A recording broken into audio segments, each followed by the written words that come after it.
presentation, I talked about the gigatons. In comparison, the biomass and to the human activity of only 0.01%, that triggered a huge and massive distortion of destruction. And these are the principles when we talk about biomimicry or bionics. It is clear that we need to focus on a circular metabolism that uses renewable energy, and the outputs are minimized or even avoided, just like Mother Nature works with CO2, ventilation, oxygen, transpiration, biomass, etc. And having an interorganismal communication between root systems and the growing systems of plants, including bacteria. Now, we need to do a semantic reset before we can continue looking at design build projects. There's a big difference between biomimicry and bionics. Here on the left side, I'm not sure if you see my mouse hovering, but this is the cactus building in Copenhagen by the architecture company BIC. This is biomimicry. It uses a visual metaphor. It looks like nature using visual metaphors like Art Nouveau. Now, bionics is completely different. Bionics is performance-based processes, functions like nature. It's focusing on performance-based processes and mechanics, including extracting and digitizing growth, logic. So this reset is very important for this lecture, that we understand there's a huge difference between biomimicry and bionics. And today we can compute, grow, and optimize these systems. I'm not going into this table, this takes too long, but again, we will reflect on bionics, biomimicry, and biomorphism, which means aesthetics. And it's a feedback loop, of course. There are compromises. Another very important tool and workflow method is the cognitive digital twin. The cognitive digital twin today merges two AI types, generative AI. It creates the building static dynamic geometry, and the agentic AI is like swarm intelligence. It controls the building dynamic operations with a couple of AIs that work together. And this merging forms a self-regulating building system. This is achievable, and we are researching on these breakthroughs. And this is also the new bionics form to cognition. New bionics shifts from imitating form to cognition. Generative AI creates the structure or the building's geometry. Again, multi-agentic AI functions as the operational nervous system, so to speak. Now, however, when we think about education and professional organization, we need to focus on rewiring to build with less. So this is a cognitive approach. And when we look at the time lapse of brain development from age 5, age 12 to age 16, age 20, and the synaptic pruning, it clearly shows that there's much work to be done in education, the way our brains are conditioned through courses, studio assignments, the professional organizations. We need to do much more work. We need to rewire our brains, our cognitive approach, to understand that we are part of this biomass, of this agentic togetherness. Now, that brings us to the human sensory and perceptual system. We need to understand what are the physical stimulus, what are the sensory organs, what is the sensory system, what are the nerves, what is the cerebral cortex, and how are all these primary associated perceptions triggering the way how we selectively perceive the environment. The question raises, can we connect our perception with so-called interorganismal communication, with how plants that are sentient, root systems, mycelium, etc., communicate? Is it possible to use nanotechnology? Is it possible to sense substitution? Can we interact with plants, with animals? Can we read them? Do we understand the signals? Is this the next step towards planetary intelligence? These are very important questions. Now I'm diving into very early projects where I already started collectively to understand biomass and include that with the tools in the 1980s, these approaches, at least in form of biomimicry, because bionics was not so much possible at that time, into the master plan design. Here, this is the Märkisches Viertel in Berlin. It's after the Second World War satellite city structure. And we try to understand the root system and the groundwater table and the many canals in Berlin, and how we can include that into a landscape structure that also includes the building itself. So this we can call biomorphism. I received for this work the Schinkel Prize in 1985. Then further projects dealt with gravel pit, meaning gravel pit facilities, cement factories, industrial areas. You see here the map of Germany, and on the right side you see the map of France, Alsace, down to the Netherlands, Belgium, and also Switzerland. This is the River Rhine, and wherever you see the River Rhine, you have these facilities. And this was an early approach, also in the 80s until 2000, to transform these gravel pit architectures into living and working architectures and understanding the movement, the materials, and recycle them and reuse them. Now, in this study, the biomimicry analogy was nothing else than the juxtaposition to distinct realms between the organic world of organisms found in sandy coastal environments and the human-built world. How industrial machinery is used for extracting and processing sand and gravel. So this was the hypothesis and the inquiry to understand how insects adapt and move within this sandy and gravel pit-like environment.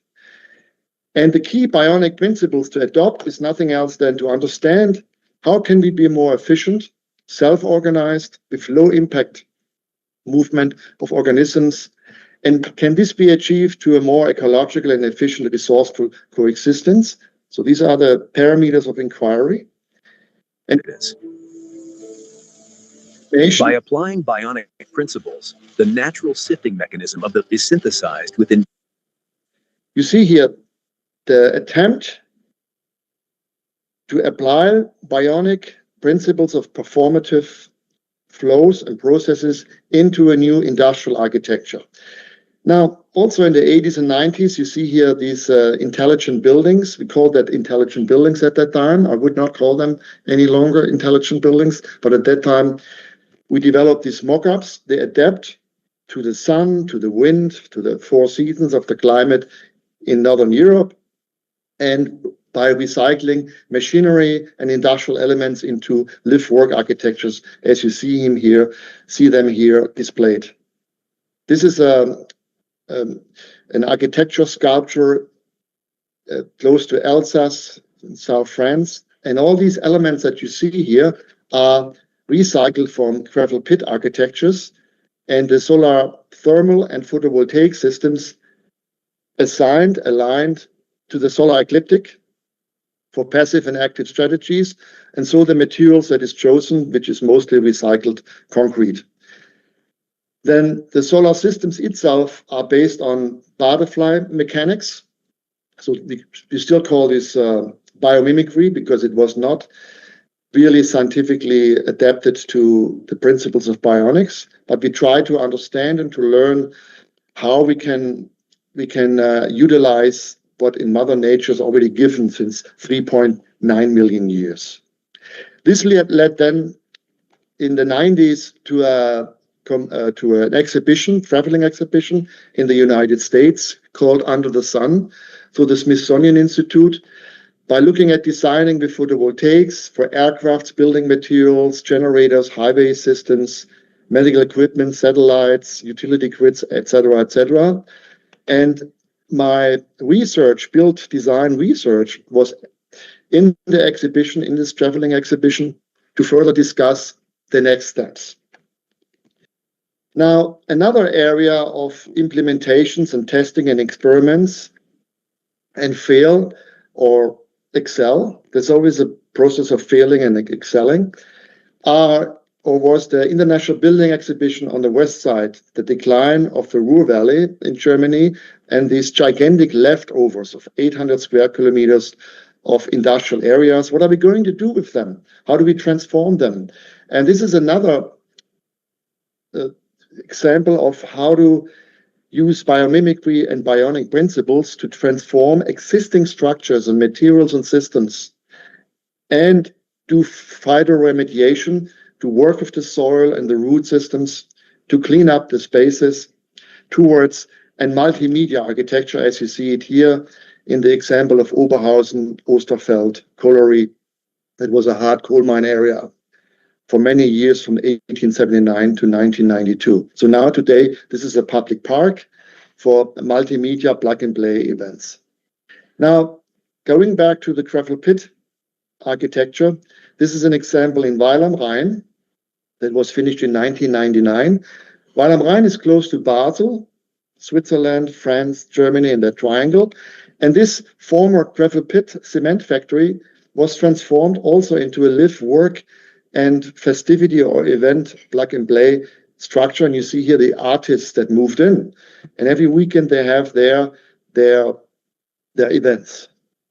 Now, then, when the wall came down in 1989 through perestroika, Gorbachev opened in East Europe and in Berlin the wall, then all of a sudden East Germany was available for another international building exhibition and redevelopment large-scale project. And here we tackled these gigantic promoting bridges, coal mining promoting bridges, that remind us to the work of Archigram. With one big difference: this is not Archigram, this is reality, this is real. These are 120 meter high promoting structures, and they are 500 meter long. And what are we doing with them? How can we transform them? What we proposed is here to respect the four seasons, the harsh winter and the spring, summer, fall months, to play and integrate multimedia events and to learn about these structures as an educational tool. Another example is these four seasons design, where the facade itself, again, works with the solar ecliptic for active and passive energy conservation and harnessing, whereas the facade itself has plant typologies that are connected to the soil and help to bring in biodiversity into the surrounding area and the facade itself, to help clean and naturally ventilate the interior systems. And on the right side, you see all these software tools to optimize, test, including finite element analysis and topological optimization, to get a best practice design in operation. Another project that I want to share with you is this master planning effort of Catalina Island, and 194 square kilometer big island, not far away from Los Angeles in California. That was actually completely based on petroleum to operate the entire city, the entire island. And the task here was to work together with the Institute of Environment from USC in Los Angeles to develop a zero fossil energy powered infrastructure with buildings on Catalina Island that is carbon neutral and off the grid. Also here, what is important is to develop a digital twin, to do an analysis of the entire island, and to understand the resource demands, the resource flows, the requirements, and then create worst case scenarios to make this place off the grid and carbon neutral. Another California project that is now right the opposite what we have seen at the beginning, that the cactus building in Copenhagen demonstrates. Here in this case, this is now real, true bionics. What we see here is a study of this solar decathlon building for work and living in California. What we first did is we studied the environment, the climate zones, and came up with this cactus type that we saw as a thermal storage system. As you see it here, this is the golden barrel cactus and the Algarve potatorum. to use these bionicle principles to run simulations with thermal mass for night ventilation and include so-called thermoactive systems that help to cool or even to heat the building when necessary. So this is a truly bionicle design based on Mother Nature's given systems. Here we have another more large-scale project, the Asamblea Legislativa in San Jose in Costa Rica. I was invited after the fact when the architects already almost finished the geometry. It's very boxy, but I had to find out how we can naturally ventilate the building itself by using thermal mass and pressure differences with the prevailing winds in San Jose that has a very high topography of hills and mountains and valleys. So I did intensive computational fluid dynamic studies to bring in the air from below through pressure differences. And you see also here daylight studies because it's all interconnected. And it turned out that the office building has not enough daylight. So I designed so-called daylight redirecting devices. Here you see a dynamo, Autodesk Dynamo scripting protocol, how we can bring in full solar ecliptic design mirrors that redirect the sun directly to the spaces of the offices without creating glare and other problems. And now I would like to step on this journey into a new topic that I'm engaged with in research and practice implementations. It's synthetic biology for carbon positive architecture. What we see here, this was a panel discussion during the Venice Biennale in 2021 with Andrew Hassel. He's a chairman of the Genome Project, right? Mitchell Joachim from New York, Terraform, and Rachel Armstrong, professor for living systems. And what's interesting is we discussed this living system in Venezia of the sinking city.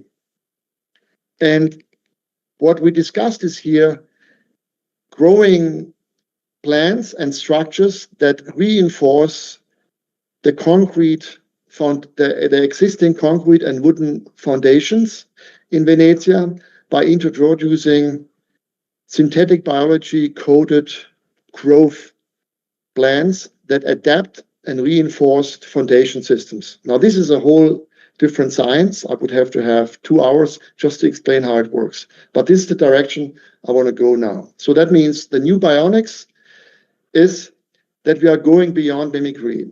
We are including agentic AI, we're building with a brain. The old form was imitating form, function.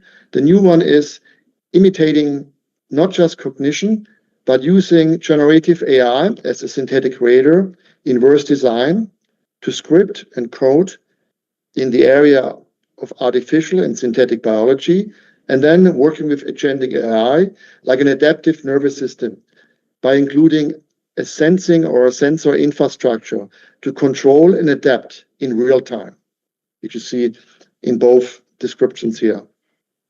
So imagine this. If we would have the knowledge of today, we would have built or designed or optimized with finite element analysis a completely different Eiffel Tower, as you see it on the left slide, which is more organic and has less materials. Or on the right side, you see here the example of the water lily that becomes all of a sudden architecture with terraces that breathes and adapts in space. So this is the new... The true power emerges when creation meets operation, a continuous feedback loop where every moment of operation informs the next generation of design. We're entering an era of living architecture, buildings that adapt, respond. With autonomous systems comes profound responsibility, requiring transparent governance, human oversight, biodiversity. In this new paradigm, our role evolves from drafters to conductors, where human wisdom, ethics, like a bio So when we talk about agentic AI, then we have to understand that our profession of architecture, design, and engineering is changing fundamentally. What you just saw before were Google Studio AI video animations through prompt based on my research. So Google Studio DeepMind AI created those very short videos, but I also can create building designs and sections and develop floor plans with this kind of new tools. Now, the question here is, what is the role of an architect in the future or an engineer? I would say we will be more and more conductors, like in a big orchestra, and using these different AIs, narrow AIs at the moment, that become general AI pretty soon. And as a conductor, we will use those tools in concert with other multidisciplinary professions of interest. Now I want to show you here and share with you a $1.9 million research project that was funded by the European Union, Horizon 2020, and the National Science Foundation in the US, with other cities in London, in the Netherlands, in Poland, and in Taiwan. And this is Miami. So I was responsible for Miami. And this is about to create an urban nexus choice for carbon neutral city scenarios. So the first step was to understand that the entire South Florida region is actually floating on a water sponge because the groundwater table is so high, and the impacts of sea level rise, heat waves, and hurricanes are so destructive that we have to adapt in the future, building up to 10 meters on stilts, and we program totally the zonings and areas in those flooding impacted areas. So the first step was to develop a digital twin to run all these scenarios of energy, food, water, demography, property, facilities, land use, road, even pandemic. And you see here on the left side the sliders to adapt or to adjust the sea level rise, and then hurricane zones from category 1 to category 5, and soon category 6 to see these impacts. And the idea was to have these then on an iPhone or smartphone for the stakeholders and for the citizens in those areas. These were the tools as we started in 2018.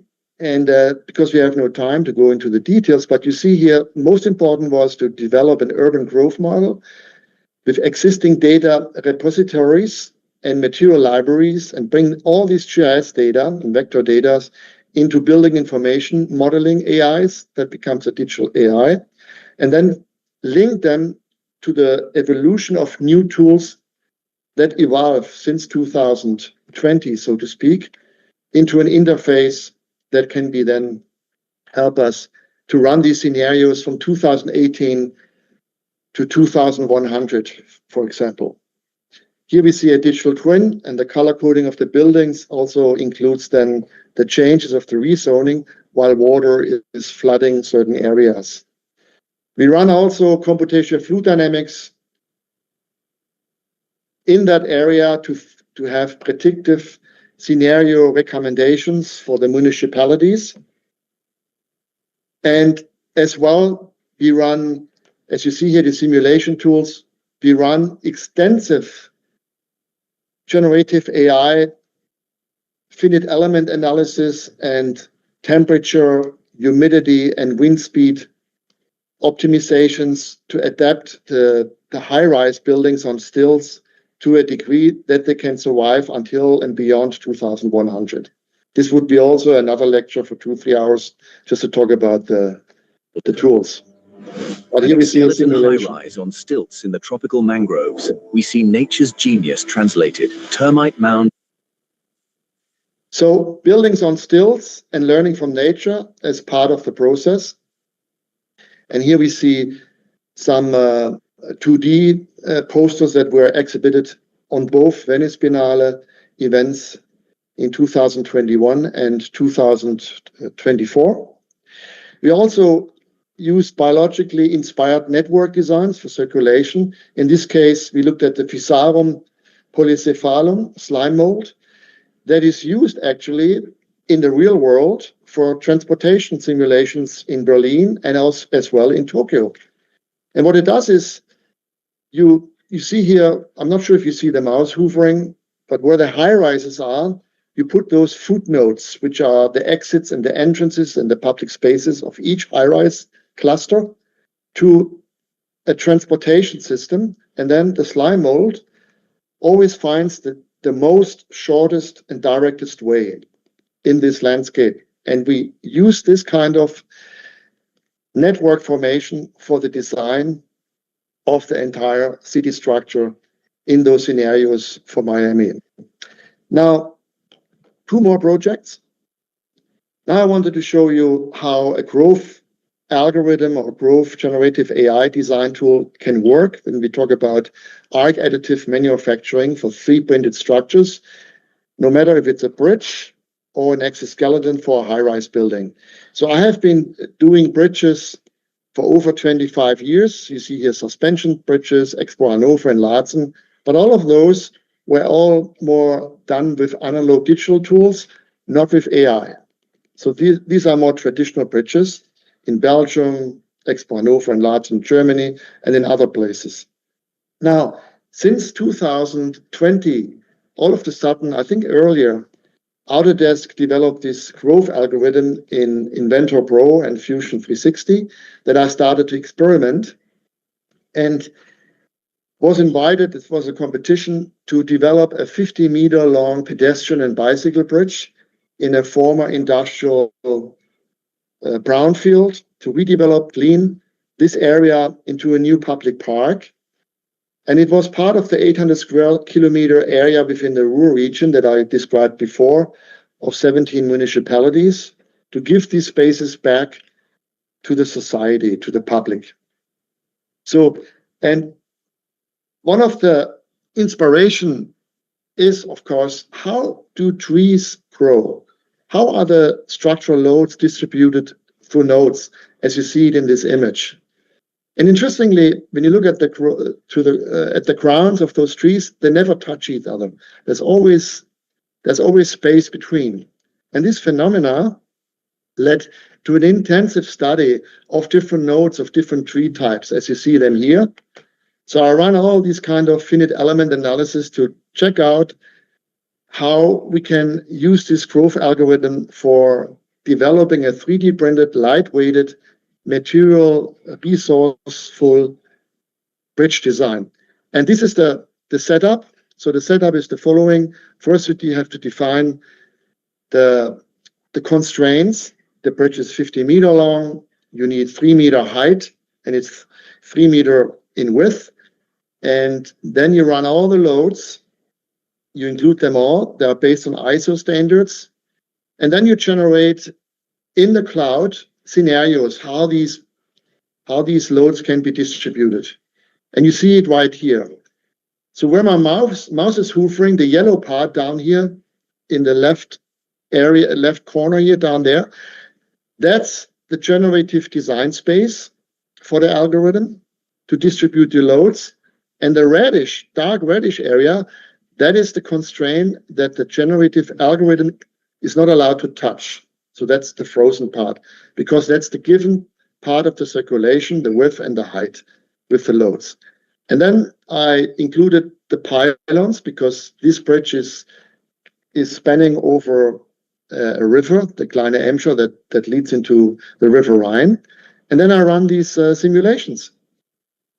And what's interesting, you get 200 to 300 or more scenarios. Depends on how much you pay for each run.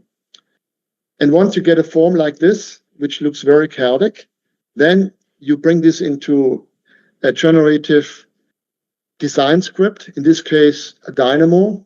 You can also use Grasshopper.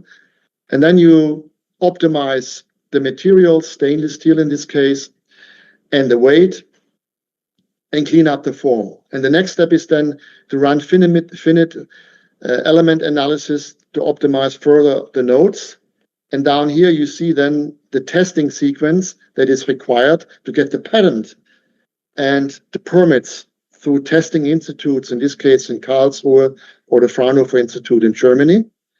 And what you see then is here the final product. You see all these nodes, remember the study with the trees and the nodes, 3D printed. Each of these nodes weighs about 1 to 2 tons. You see here a human figure and the size of one of these nodes. And then you develop the G code to correspond directly with the additive manufacturing, the G code, so to speak.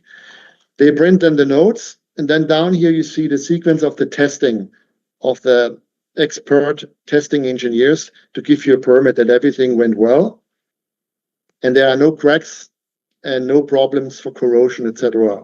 And here we see the robotic production in the manufacturing facility of these nodes and elements for this 50-meter bridge. And then further on here, the implementation installation. Currently, this area is underwater because we have high water from the River Rhine, and the work had to be stopped. Good. So much to additive manufacturing. And now comes, I think this is the last project.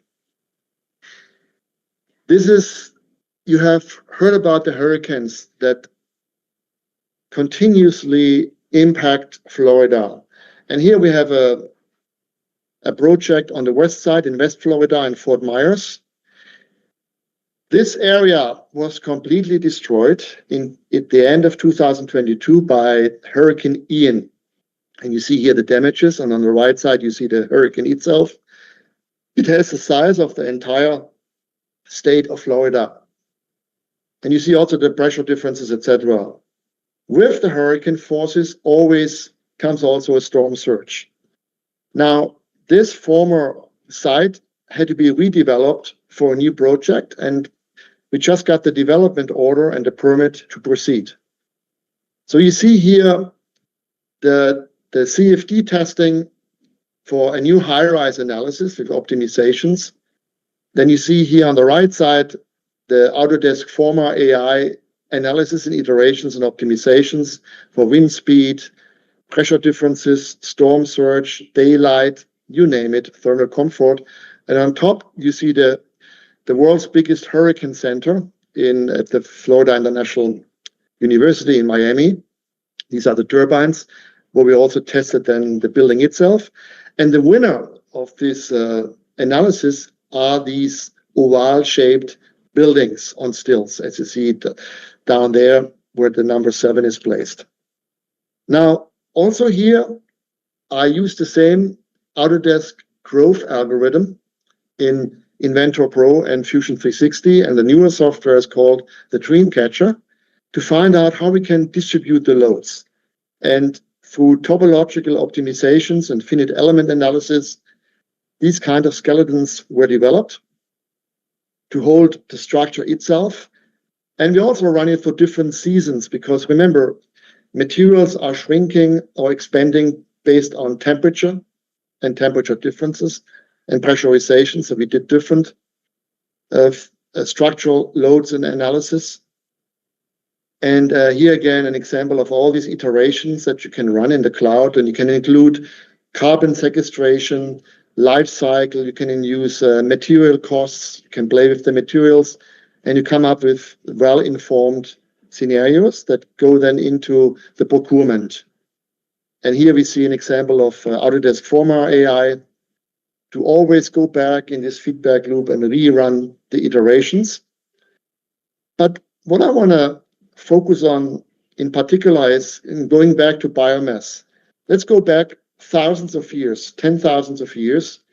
The Calusa Indians that lived before in Florida, these Calusa Indians knew already, without a TV weather channel, what we all have today. They knew just by reading the clouds and understanding the interorganismal communication, the signals of plants, of bacteria, of animals, that there is a storm surge coming, or there's a hurricane approaching, or there's a king tide storm surge approaching. And this is why thousands of years ago, these humans were much more sensible and educated in terms of sensory perception in the environment than we are today. And these humans, these societies, they were in a coexistence with Mother Nature. Even the percentage of 0.01 was much lower. It probably was 0.00001 at that time. But they did not destroy the surrounding area and did resource extraction and work with non-renewable energy. They all used the existing surrounding materials of shells, sediments, food production with fish and other. And they used the shells, the sediments, to build these hills, these berms, 30-meter high, ladies and gentlemen, 30-meter high, and they stored all the valuable things on top of these berms in Florida, and also kept their loved ones right there, the vulnerable of the society, to survive storm surges and hurricanes. So they knew it. And now we are going back to understand these constraints. As you see here with the design, this is my design for the Grande Calusa. This is why we call this concept of these high-rise mixed-use buildings Grande Calusa, just to pay attention and honor the Grande Calusa Indians thousands of years ago and learn from them. And here we see another rendering with the exoskeleton. And this brings me to the end of this presentation.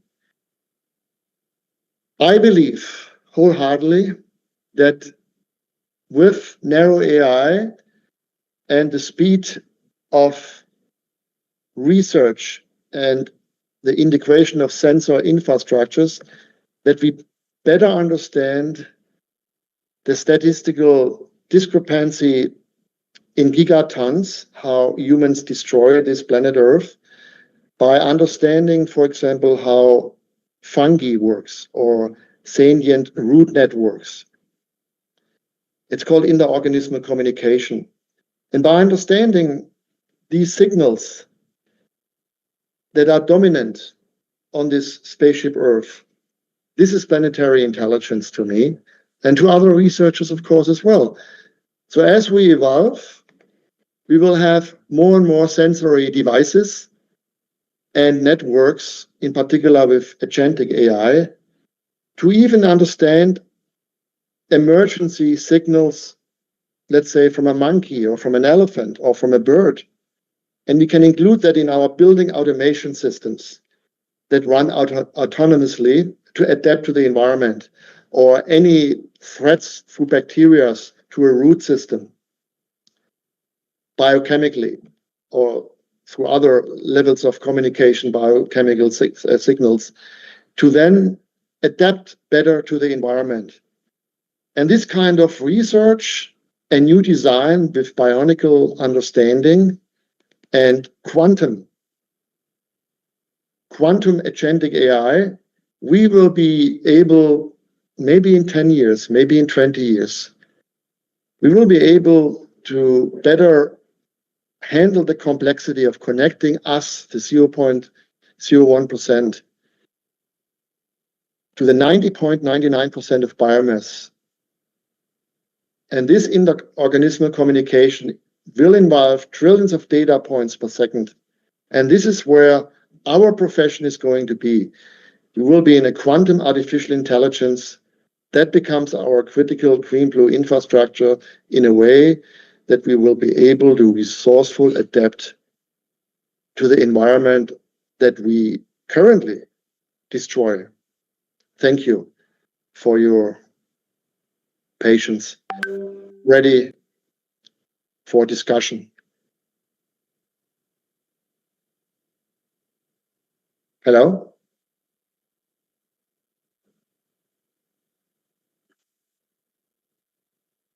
Hello, Ayushi?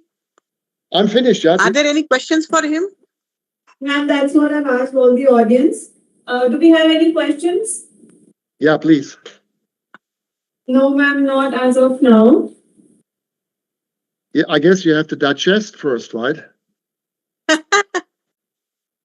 Was this overwhelming or? I have one question. Yeah. I liked your, thank you, first of all, thank you for your excellent presentation and giving us your valuable time, though it was odd in Germany and yeah. So my question is, I like that you started with technosphere and all, but there are three major spheres, like biosphere, ecosphere, and socio-technosphere. Ecosphere, technosphere, and sociosphere. Yes. So nowadays, this techno and socio are less. Sorry, The bio technosphere and and eco and socio are less, but the techno is very much dominated, right? that is So correct. what you see, what you see as like impact of AI in education in general and professional practice of architecture will have an impact. Yes. Both Negative sides. impact. Both Yeah. sides. Both sides, yeah. Yeah. And the way I see it is to go back. I relate this to the cognitive approach, how we are brain conditioned and trained, and how we, I'm not saying we are arrogant. I'm just saying we are disconnected and not really connected with the other part of the biomass. And it has to do with our brain, the time lapse of our brain and synaptic pruning. So this is why I also included this table here. Our human sensory and selective perceptual system, from the physical stimulus to the associated perception through the cerebral cortex. And you see here the entire list, which is, of course, this list is insufficient. It's much more complex. If we are able, in the future, through quantum AI and inter-organismal communication, we might be able to communicate with sentient biomass, like animals and plants, in a way that helps us to better understand and adapt to the environment and be more resourceful and respectful. That is my wholeheartedly and deeply understanding that this is the way we go. That also includes that I'm really overhauling my entire education that I enjoyed when I was younger. I'm back on a level that I'm a student again to understand more about this paradigm change. Is this an answer? Yes. Hello? Okay. Thank you so much. Yeah. Any other question from others? Aishi, can you hear us? Yes, ma'am. I've asked the audience. They don't have any questions as of now. Please, you are all welcome to send me an email. If you have any questions, I'm happy to communicate with you. Any questions or recommendations or whatever it is, I'm very happy. Okay. No? Sure, sir. We will be sharing your contact details, your email ID. In case any of our participants have any sort of queries, they will personally contact you. Yes, please. Thank you, sir.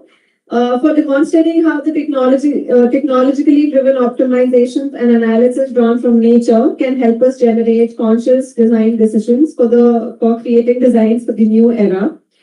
And also, sir, we are deeply thankful to you for aligning your timeline with us and joining us from overseas to deliver this keynote address. My pleasure. Thank you. Thank you So much, sir. Once again, thank you, Professor Thomas, for thank you too. Excellent presentation. And we will be in touch with you. And next time we will call you here in India.